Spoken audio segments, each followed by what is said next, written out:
a lonely cowboy, haunted by a silence deeper than the prairie, bought a girl deemed deaf and broken, sold by her own kin in the heartless dust of a frontier town, only to discover the true nature of her silence was a shield, and the sounds she truly yearned to hear were those of a heart slowly mending beside his own.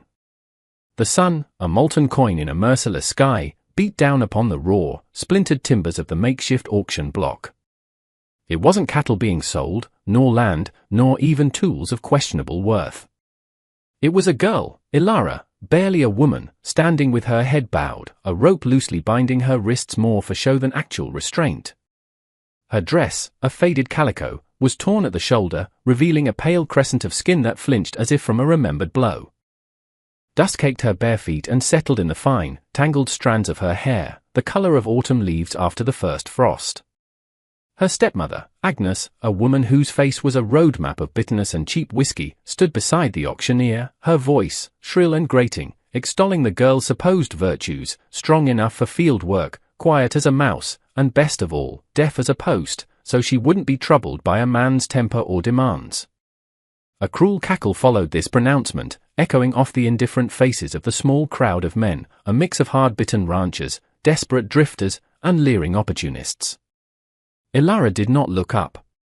She kept her gaze fixed on the dusty ground, on a small, tenacious weed pushing its way through a crack in the earth.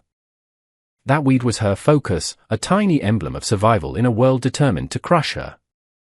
She heard every word, every jeer, every speculative murmur, but her face remained a carefully constructed mask of oblivion. Years of Agnes's rages, of flying fists and scalding words, had taught her that silence and stillness were her only allies, her feigned deafness a sanctuary no one could breach. Elias Thorne watched from the shade of the general store's overhang, his face unreadable beneath the brim of his worn Stetson. He was a man carved from the harsh landscape itself, lean and weathered, with eyes the color of a winter sky, eyes that had seen too much and said too little. He'd come to town for supplies, not for spectacle, least of all one as vile as this. The raw grief that had been his constant companion for 5 years, a hollow ache where his wife and child used to be, twisted into something sharper, something akin to disgust. He knew the girl wasn't deaf. He'd seen her flinch, a minute tightening around her eyes, when a blacksmith's hammer had rung out unexpectedly from down the street, a sound Agnes, in her drunken spiel, hadn't noticed. But it wasn't his business. He had learned long ago that interfering in the ugliness of others only brought more pain.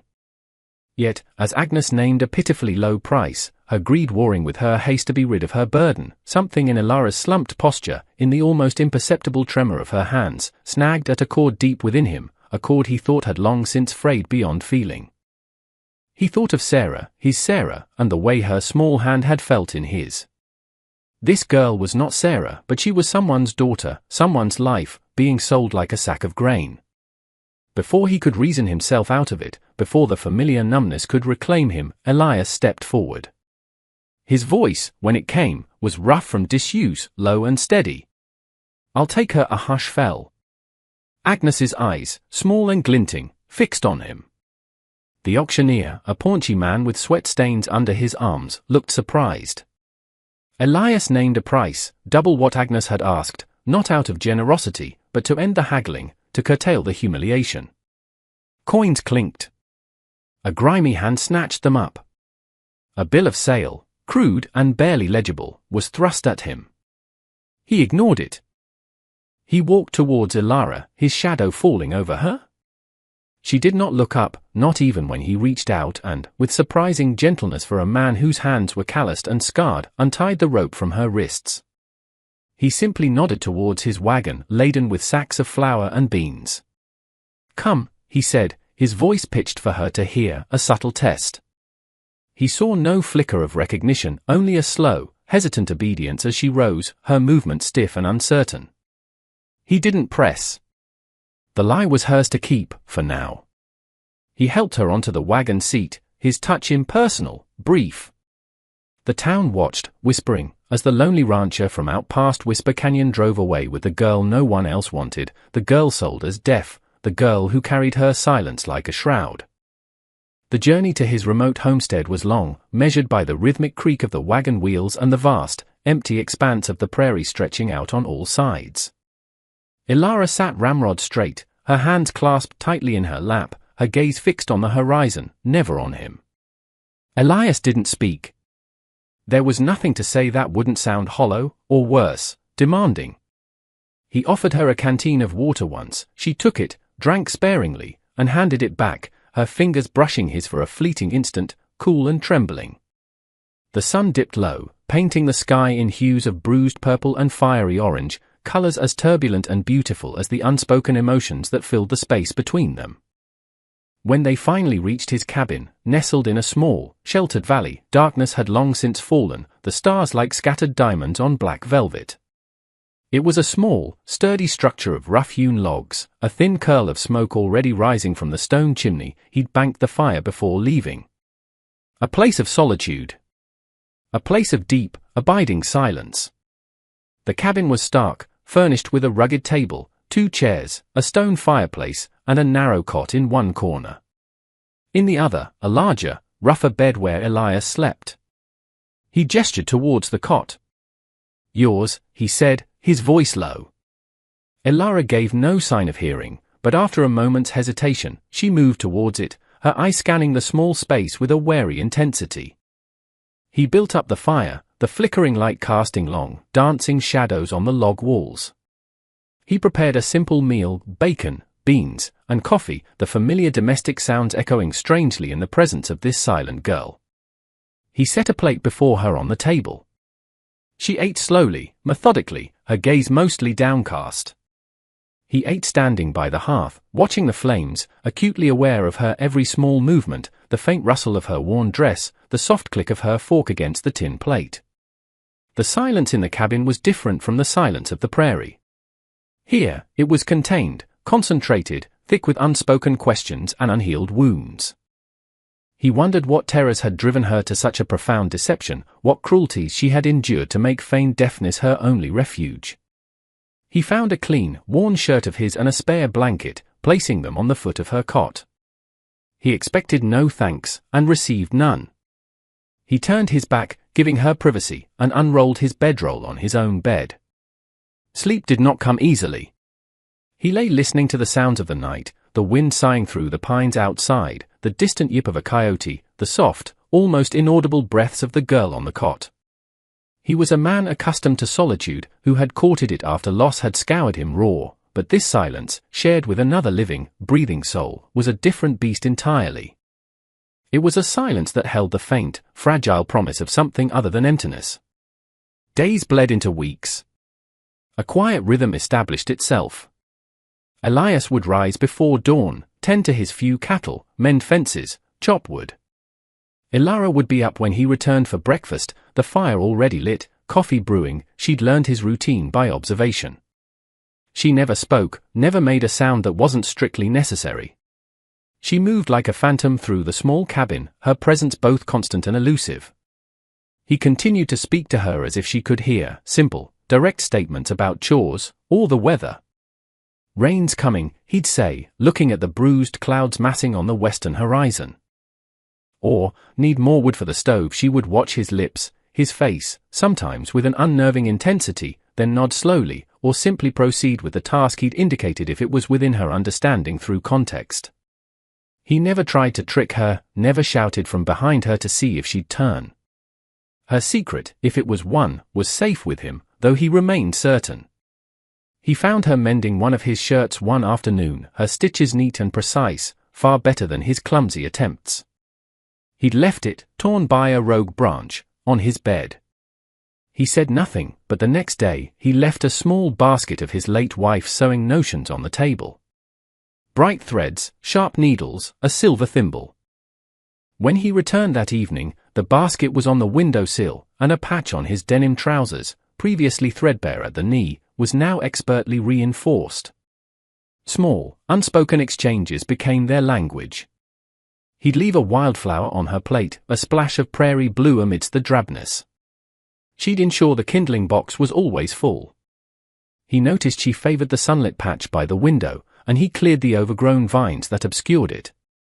She, in turn, started tending the small, neglected herb garden his wife, Mary, had planted years ago, her gentle hands coaxing green shoots from the stubborn earth. It was a quiet dance of mutual provision, of unspoken acknowledgements. Ilara watched Elias with an intensity that missed nothing.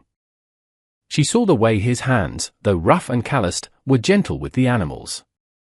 She saw the deep lines of sorrow etched around his eyes, more pronounced when he thought himself unobserved, staring into the fire late at night. She heard the weariness in his footsteps at the end of a long day, the quiet sigh he'd release when he finally sat down.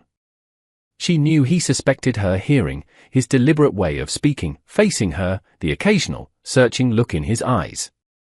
But he never challenged her, never tried to expose her.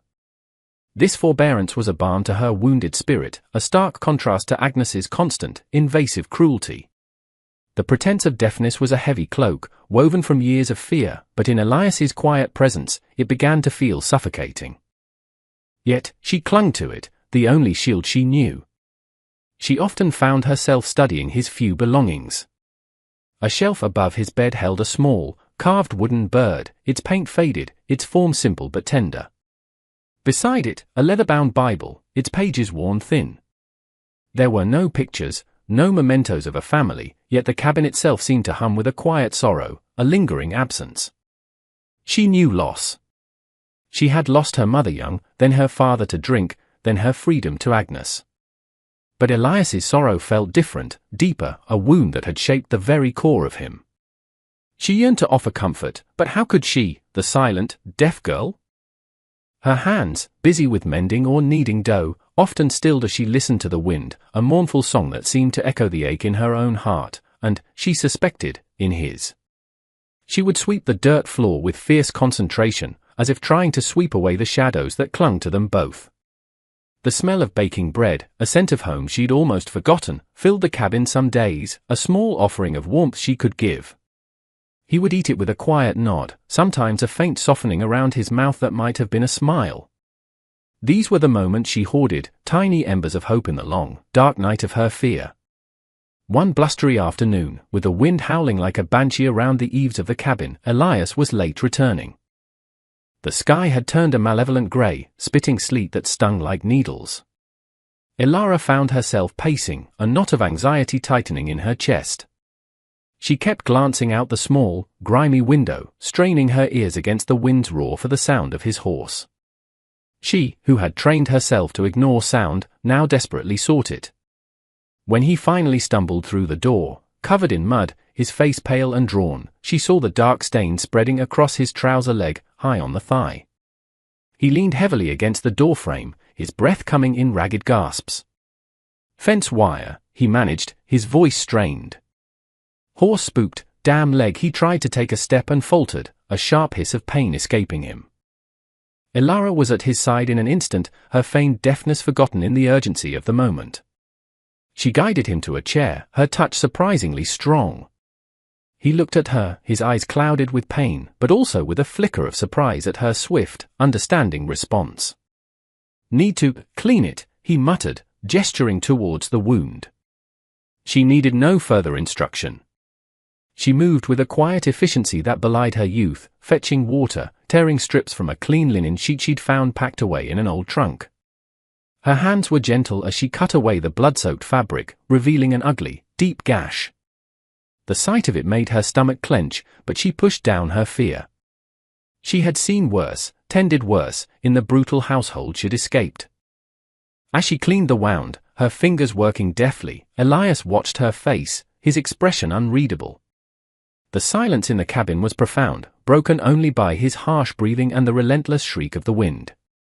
He had lost a lot of blood. She knew, with a chilling certainty, that he needed more help than she could provide. But the nearest neighbor was miles away, and the storm showed no signs of abating. She found a small, locked wooden chest tucked beneath his bed, a chest she had often wondered about. It was old, the wood dark and smooth with age. Now, driven by a desperate instinct, she pulled it out. "Elias," she said, her voice barely a whisper, rusty from disuse, startling them both. "Is there anything in here for wounds?" His eyes widened, not just at her voice, but at the specific question, the implication that she knew, or hoped, it held something more than just keepsakes. He stared at her for a long moment, a complex array of emotions flitting across his face: shock, confusion, and something else, something deeper. Then, a tremor went through him. "Key," he rasped, his gaze flicking to the small wooden bird on the shelf. Inside the bird, Elara's hands trembled as she reached for the bird. A tiny, almost invisible seam ran along its base.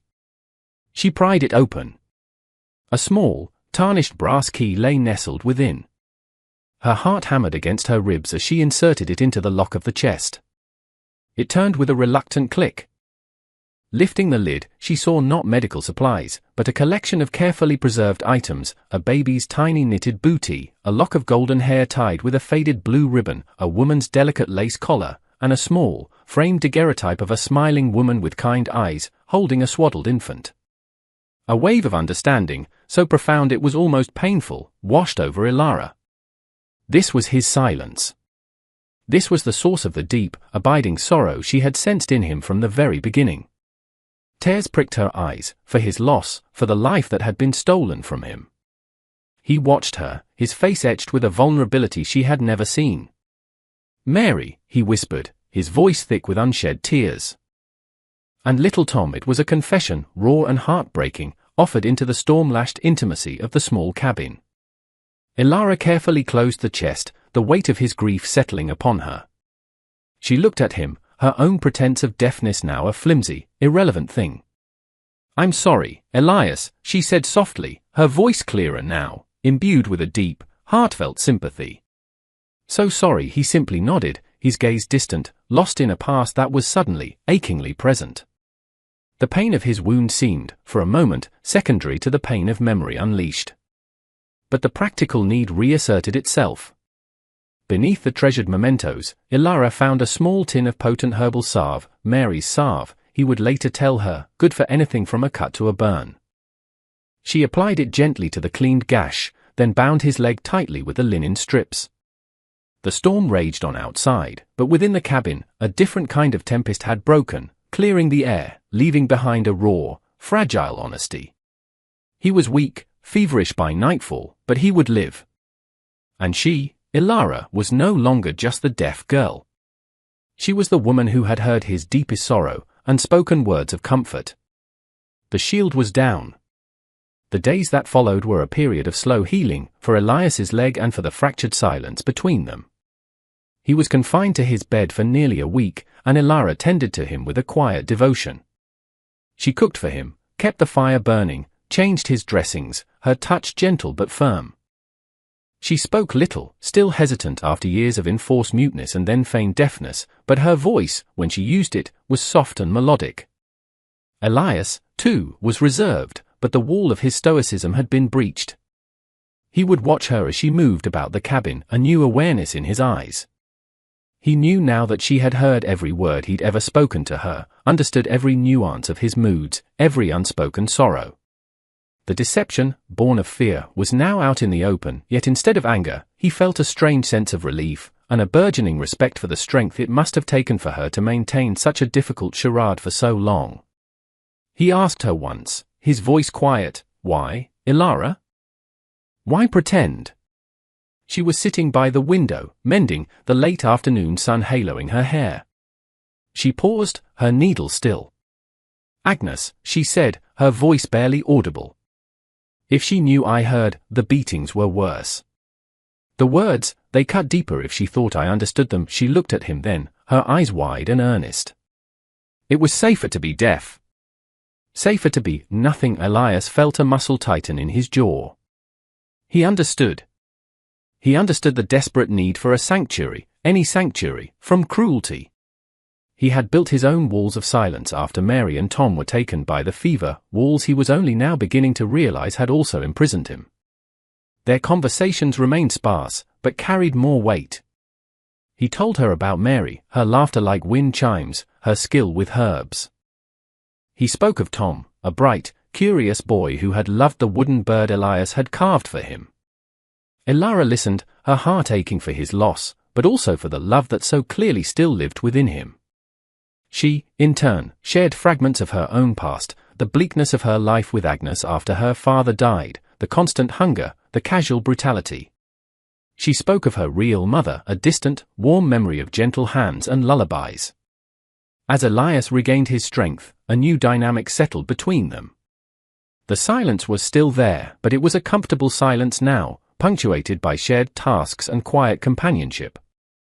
He taught her how to set snares, how to read the weather in the clouds. She showed him which wild berries were safe to eat, how to make a poultice from yarrow for bruises. One evening, as they sat by the fire, he picked up the whittling knife he hadn't touched in years and a piece of scrap wood. Slowly, hesitantly, he began to carve. Ilara watched, fascinated, as a small, rough shape of a flower began to emerge under his skilled fingers. It was a simple thing, but it felt like a new beginning. But the piece they were slowly building was fragile as the first spring blossoms on the prairie. One crisp morning, as Elias was checking his trap lines and Ilara was hanging laundry on a rope strung between two pines, a figure on horseback appeared on the ridge overlooking the valley. Ilara's blood ran cold. Even from this distance, she recognized the slumped, careless way the rider sat the horse. Agnes. Her stepmother's tenacity, fueled by greed and malice, was something Ilara knew all too well. Fear, sharp and sickening, clawed at her throat. She dropped the wet shirt she was holding and ran towards the cabin, her heart pounding. "Elias," she cried out, her voice carrying clearly in the still morning air. He was already heading back, alerted by the sight of the rider. He reached her side, his face grim. "Stay in the cabin, Ilara. Lock the door." "No," she said, her voice surprisingly firm. "She's here for me. Or for more money. I won't hide." Years of passivity fell away from her like a shed skin. She had found her voice, found a measure of safety with Elias, and she would not easily surrender it. Agnes rode down into the valley, her horse kicking up dust. She reined in before the cabin, her eyes, bloodshot and mean, fixing on Ilara, then flicking dismissively to Elias. Well, Agnes sneered, her voice like gravel. "Looky here." The deaf-mute finally found her tongue. "Did she? Or did you cure her, cowboy?" She spat on the ground. "I heard you got hurt. Figured you might be needin' someone to look after you proper. And I figured that girl owes me. Sold her too cheap." Her gaze was avaricious. "I reckon you owe me another $20 for her. Or I take her back. She ain't worth much, but she can scrub floors." Elias stepped forward, placing himself slightly in front of Ilara. His stance was deceptively relaxed, but Ilara could see the coiled tension in his shoulders, the dangerous glint in his usually quiet eyes. "She's not for sale, Agnes," he said, his voice low and steady, but with an edge of steel. "And you're not welcome here. Ride out." Agnes's face contorted with fury. "Not welcome? This little baggage ran off from me. She owes me." She made to dismount, a malevolent glint in her eye. "I'll drag her back myself if I have to." "You'll do no such thing," Elias stated, his voice dropping to a near growl. He took another step, and for the first time, Agnes seemed to register the quiet deadliness in him. He was no longer just the grieving recluse, he was a man protecting his own. But Agnes was not easily deterred by one man. From behind the ridge, two more riders appeared, rough-looking men Ilara recognized as cronies of Agnes's from the saloon in town. They smirked, their eyes lingering on Ilara with predatory interest. The odds had just shifted. Elias's hand moved almost imperceptibly towards the Colt Peacemaker holstered at his hip. He had hoped to avoid violence, but he would not back down. Ilara felt a surge of terror, but also a fierce, protective anger. These people would not destroy the fragile piece she had found. She would not let them harm Elias. The air crackled with tension. The two thugs dismounted, flanking Agnes, their expressions menacing. "Now, are you gonna be sensible, cowboy?" Agnes smirked, emboldened by her reinforcements. "Or do my friends here have to persuade you?" One of the men, a burly fellow with a scar bisecting his eyebrow, took a step forward, flexing his hands. Elias didn't flinch. His gaze remained fixed on Agnes, the architect of this confrontation. "This is your last chance to leave peacefully," Elias said, his voice dangerously soft. "There won't be another." "I ain't leaving without what's mine," Agnes shrieked, her voice cracking. "Get her, boys." The scarred man lunged. Elias moved with a speed that belied his quiet demeanor. His fist connected with the man's jaw in a sickening crack, sending him staggering back, spitting blood and a tooth. The second man drew a rusty knife, its blade glinting dully in the morning sun, and advanced more cautiously. Elara screamed, a raw, primal sound of fear and fury, not for herself this time, but for Elias. As the knifeman lunged, Elias sidestepped, bringing the barrel of his Colt down hard on the man's wrist. The knife clattered to the ground as the man howled in pain, clutching his injured hand. Agnes, seeing her hired muscle so quickly incapacitated, let out a frustrated yell and, in a fit of pique, grabbed a heavy piece of firewood from the stack near the cabin wall. She charged at Elara, her face a mask of insane rage. "You ungrateful whelp! I'll teach you!" Before Elias could intercept, Elara acted. All the years of pent-up fear, of swallowed pain, of silent endurance, coalesced into a single, decisive movement. She snatched up the still damp, heavy shirt she had dropped earlier and, with a desperate cry, flung it hard into Agnes's face. The wet fabric slapped against Agnes's eyes, momentarily blinding and unbalancing her. She stumbled, arms flailing, giving Elias the second he needed. He grabbed Agnes by the arm, his grip like iron, and spun her around, wrenching the firewood from her grasp. "Enough," he roared, his voice thundering through the small valley, a voice Elara had never heard before, full of righteous anger and protective power. "You will not touch her. You will not threaten her. This is her home now. And you will leave it." He propelled Agnes towards her horse, his face a thundercloud. The two thugs, nursing their injuries and thoroughly cowed by Elias's ferocity, scrambled back to their own mounts. Agnes, sputtering threats and curses, was unceremoniously shoved onto her horse. "You'll regret this, Thorn. Both of you," she screamed, her voice laced with impotent fury. "This ain't over." But her threats lacked conviction. She knew she was beaten. Elias watched them ride away, his posture rigid, until they disappeared over the ridge. Only then did he allow his shoulders to slump slightly. He turned to Elara. She was trembling, her face pale, but her eyes were bright, alive with a mixture of fear, relief, and a fierce, newfound strength. He walked towards her, his expression softening. He reached out, his calloused fingers gently brushing a stray strand of hair from her cheek. "Are you all right?" he asked, his voice returning to its usual quiet timbre but now laced with a deep concern. She nodded, unable to speak for a moment, a lump in her throat. Then, words tumbled out. I was so scared. For you. I thought." He simply gathered her into his arms, a gesture so unexpected, so comforting, that she sagged against him, tears finally overflowing. He held her gently, his hand stroking her back, until her sobs subsided. "It's over, Elara," he murmured into her hair. "She won't be back. You're safe here." She pulled back slightly, looking up at him, her eyes searching his. "She called it my home," Elara whispered, a sense of wonder in her voice. Elias met her gaze, his own eyes holding a warmth that melted the last vestiges of her fear. "It is," he said simply. If you want it to be, the air between them was charged, not with tension, but with a profound, unspoken understanding. The confrontation had been brutal, terrifying, but it had also been a crucible, forging a bond between them that was stronger than fear, stronger than the past. In defending each other, in standing together against the darkness, they had found something precious and undeniable. He looked down at her, at the resilience shining in her tear-washed eyes, at the quiet strength that had blossomed in the face of adversity. And he knew, with a certainty that settled deep in his bones, that the silence in his heart, the vast, empty space left by Mary and Tom, was no longer quite so empty. Elara, the girl he had bought out of a moment's reluctant compassion, the girl who had hidden her hearing behind a wall of silence, had somehow, against all odds, begun to fill it with the tentative, hopeful sounds of a new life. The days that followed the confrontation settled into a new kind of peace, deeper and more resonant than before.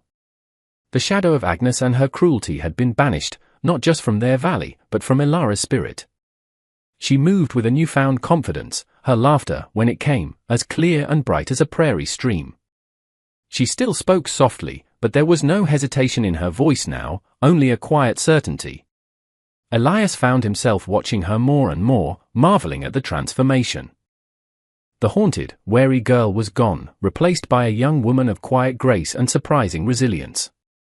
He started carving more often in the evenings, the shavings falling around his boots as he coaxed shapes from wood, a leaping deer, a soaring hawk, and one day, a small, smiling doll with yarn hair the color of autumn leaves. He left it on her pillow. She found it that night and held it to her heart, tears welling in her eyes, tears not of sorrow, but of a quiet, overwhelming joy. Their life together was simple, dictated by the rhythms of the land and the seasons. They worked side by side, mending the cabin roof before the winter snows, tending the small garden Ilara had coaxed into abundance, storing vegetables and salted meat.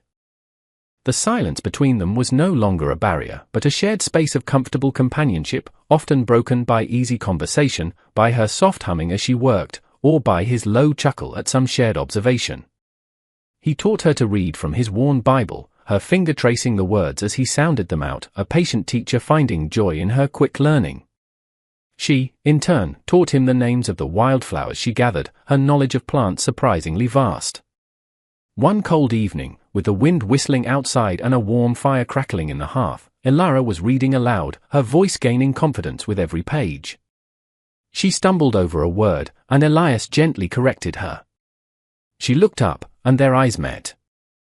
In that shared gaze, there was a depth of understanding, of affection, that went beyond words.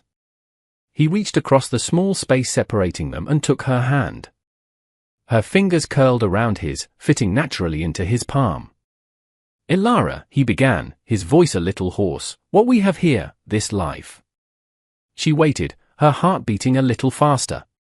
"It's good," he finished, the simple word imbued with a world of meaning. "It's more than good, Elias," she whispered, her eyes shining. "It's home." He raised her hand to his lips and pressed a gentle kiss to her knuckles. It was a promise, a declaration, a testament to the healing power of kindness and the enduring strength of the human heart to find love in the most unexpected places. The lonely cowboy was no longer quite so lonely, and the girl once deemed deaf and broken had found her voice, her strength, and her place in the world, beside him, in the quiet sanctuary of their shared life, a life built not on a transaction, but on a love that had blossomed slowly, surely, like a stubborn prairie flower pushing its way towards the sun. The silence of the past had given way to a future filled with the quiet music of hope.